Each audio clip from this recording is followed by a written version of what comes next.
Oh, multi-mill, you're saying buy and hold, Baba.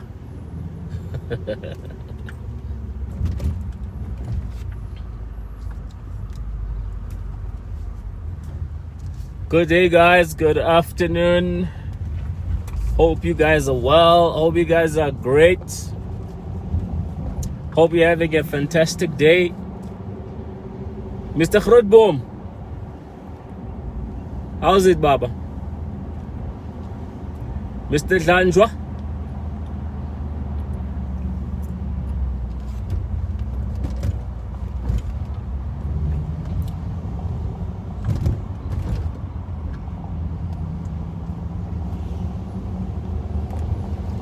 See ya, Eitada.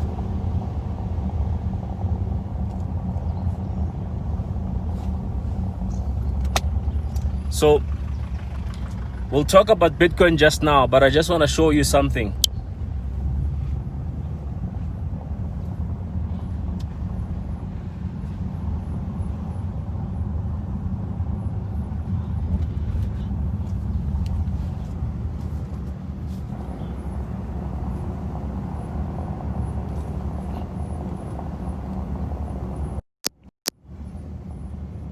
How's it?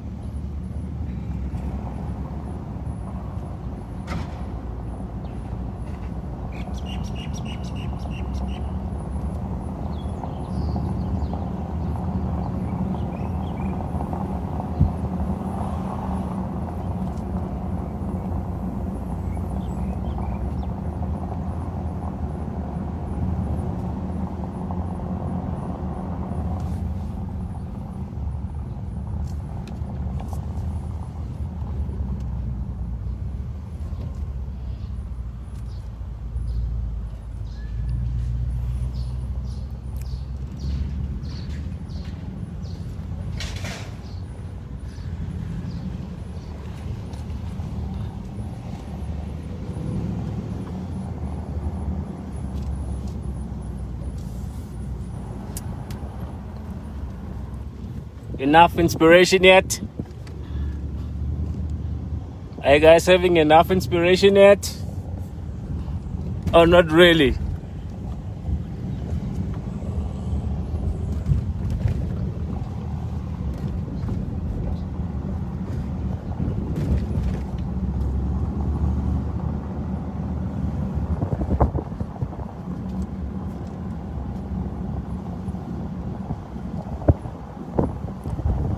You guys inspired yet?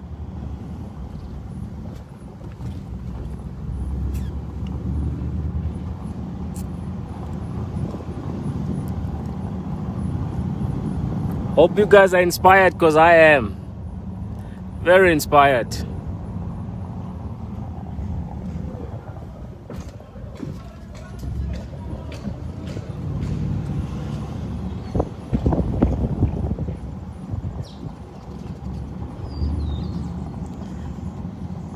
Mandilake says, yes, I am. I'm inspired too, Mandilake. Very much inspired.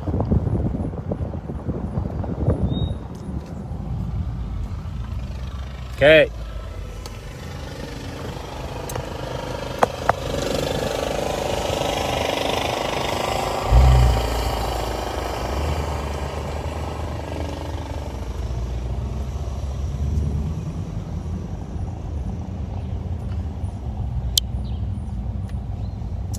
Right, so that was a little bit of inspiration, and I thought let me not get inspired alone. Let's inspire others as well who will actually see this live or maybe a recording. So back to our question. Right now there's no question whether we should all get involved in Bitcoin or not, or is Bitcoin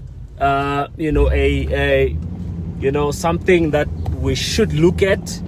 I mean, there's no question right now, because even major corporations like PayPal and many others are getting involved in the space, right? So if you still feel that it's not something that you want to get involved, of course, that is also perfectly fine. But in 2016, when I got involved, there's one thing I learned, and one thing about me, the stuff that I learn, I don't keep to myself. I, share, especially with people around me who care to listen. So what I did was, let's just do that. So what I did was, I realized that,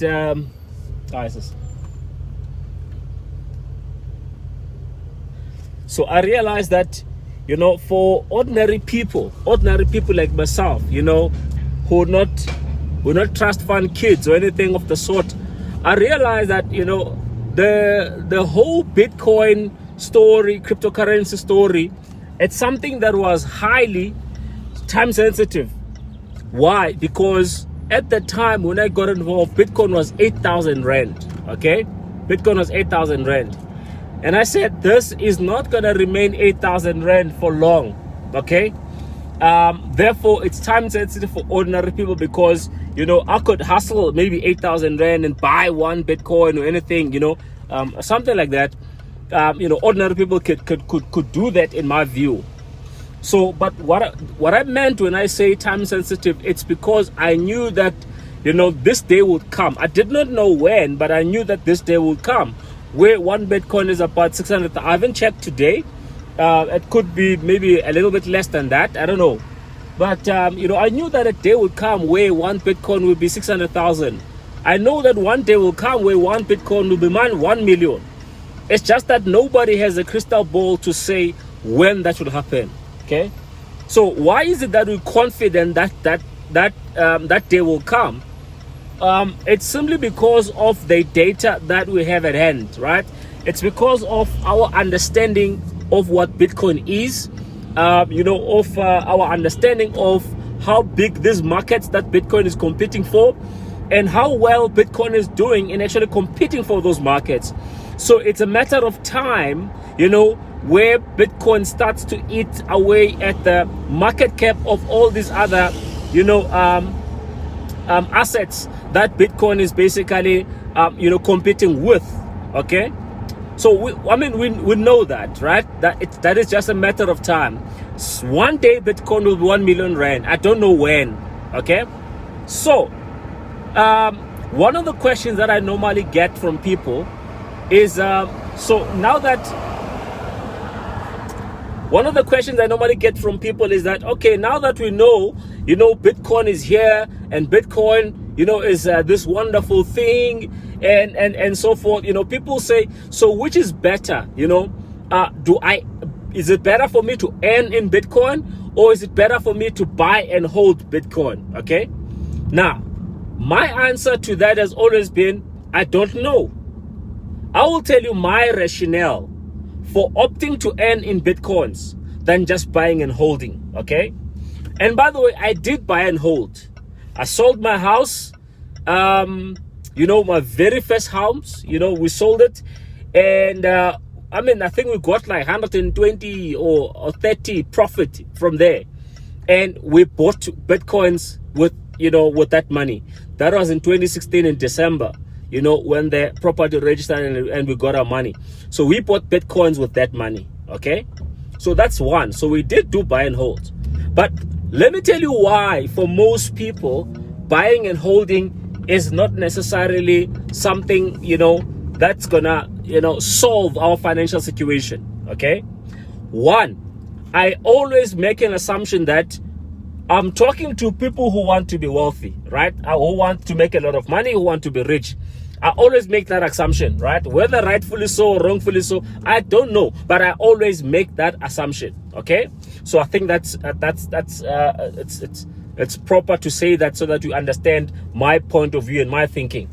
So let's say I bought one Bitcoin in 2016 when Bitcoin was 8,000 Rand when I got involved, right? And Bitcoin reached 613,000 Rand. And, when Bitcoin reached 613,000 Rand, I sold my one Bitcoin. Okay. and I sell my one Bitcoin for let's say 608, just to make this quite easy. So I sell my Bitcoin for 608,000 rand, right? Meaning for my 8,000 rand, I've made 600,000. Okay, by any standard, you know, that is a perfectly great investment. Okay, investing only 8,000 rand, and then what, 5 years later that 6,000 rand is worth, you know, I mean, it gives you a profit of 600,000 rand.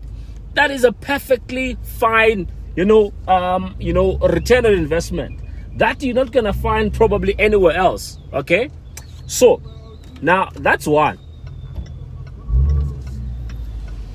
Okay, so that's one. Now just trying to park here.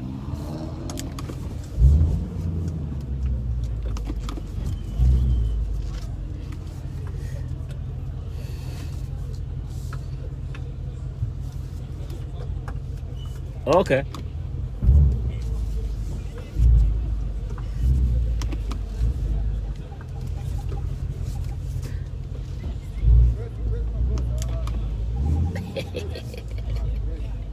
I'm parking, guys, and I'm parking like yeah, you know.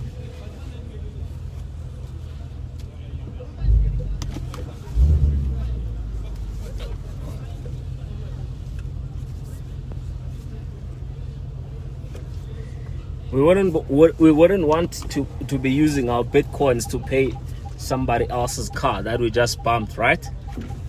That's not what we want. Okay, so in closing, so I'm saying that, you know, I would have made, you know, a perfectly fine return on investment, you know, buying Bitcoin for 8,000 rand, selling it for 608,000 rand. I would have made 600,000 rand profit. Now, I'm living in this day and age, right? What do I do with the 600,000 rand? I could buy a car. I could pay off my loans, you know. I could, there's a lot I could do, right, with the 600,000 rand. Yeah, you can't even get a small townhouse for that amount of money. Okay, so I could buy a car. I could pay off my children's school fees, maybe for a year or two, whatever the case is, right? You know, but then I don't have I don't have a Bitcoin again because I sold it. Okay, and then you know, the 600,000 rand, I used it to pay for whatever, maybe buy a car or whatever, right? And now if the price of Bitcoin from there temporarily moves down, right, let's say it goes to 400,000, I would say I would be happy, right, in the sense that, you know, I made a correct call by selling in that particular price. Okay, I'll be happy with myself. I made a nice call, you know, made a great profit. Bitcoin, you are so wonderful, you are so great. Okay, now, but here's the thing.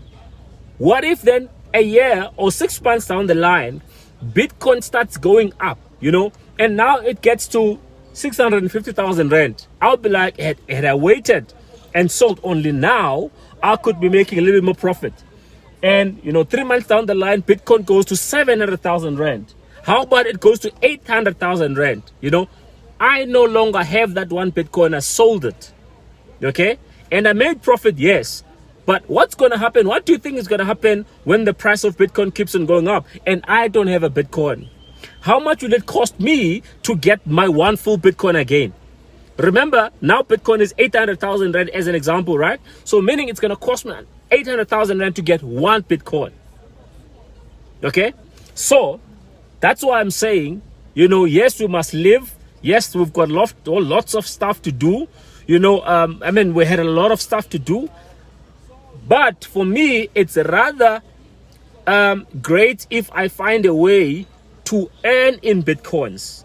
Okay, to earn in Bitcoin, so that even if I get to spend some of the Bitcoins on me, you know, living, paying the necessities of life, you know, I know that I've got a way for me to continue earning in Bitcoin. So that's why for me personally, I think it's far better for you to find a way to earn in Bitcoins, okay? So that even if you get to spend your Bitcoins, you know that, you are continuing to earn your Bitcoins. Okay. Right now, I was telling a story to someone earlier on today. I was saying that, I sold Bitcoin at around 60,000 Rand to buy a property worth 2.9 million. So can you imagine right now how many Bitcoins I would have had to sell back then to get to that amount? Okay. Can you imagine right now, what would be the value of those Bitcoins? So it's like what we say, right? When I think about that, I cry with one eye. The other eye is happy, smiling, Why? Because one, I know that I continue to earn Bitcoins. Okay. So yeah, guys, one last thing before we go. Note that there is over 6,000 cryptocurrencies that exist today. Some people who are smart will identify a cryptocurrency that has got potential for growth, and they will go full in that particular cryptocurrency. And then when that cryptocurrency does, wonders and actually grows and so forth, guess what they do? They will take a certain percentage of that cryptocurrency, convert it back to Bitcoin. Take a certain percentage, convert it back to Bitcoin. Okay, take a certain percentage, convert it back to Bitcoin. Why? Because Bitcoin, in my view, is the big daddy of them all. Okay, we don't know 5 years from now. There could be a coin that will, actually do far well than Bitcoin, but it will still remain that, Bitcoin will still, retain its space, So my view is that, let's have a look at those cryptocurrencies as well. Personally, I've got two cryptocurrencies right now that I've got one this side and I've got one this side as well. One, that's Bitcoin Vault. I'm holding a lot of Bitcoin Vault. And then number two, electric cash. You can't even buy it yet on exchanges, but we bought our pre-mining plans. We start mining probably first week of February or so. It does not matter. All I know is that I'm going to be one of the first guys to basically mine that particular cryptocurrency, right? And, so I know that, should it grow in value, I'll be sitting in a very good position, right? So why am I bullish on that particular cryptocurrency? This is just one of the reasons, right? One, this coin is practically backed by a community of over 1 million people globally. There is no other coin in the history of cryptocurrencies that was started and backed by a community of over 1 million people strong. It doesn't exist. Okay, so this particular cryptocurrency that I'm talking about is backed by more than 1 million people, and that community is growing, okay, on a daily basis, right?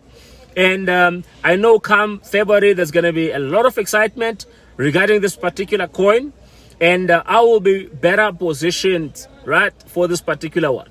What do I always say regarding people who become rich in the 21st century? It's not necessarily your smartest people. It's not inventors. It's not necessarily creators. It's people who know how to identify a trend, position themselves on the right side of that particular trend. Okay?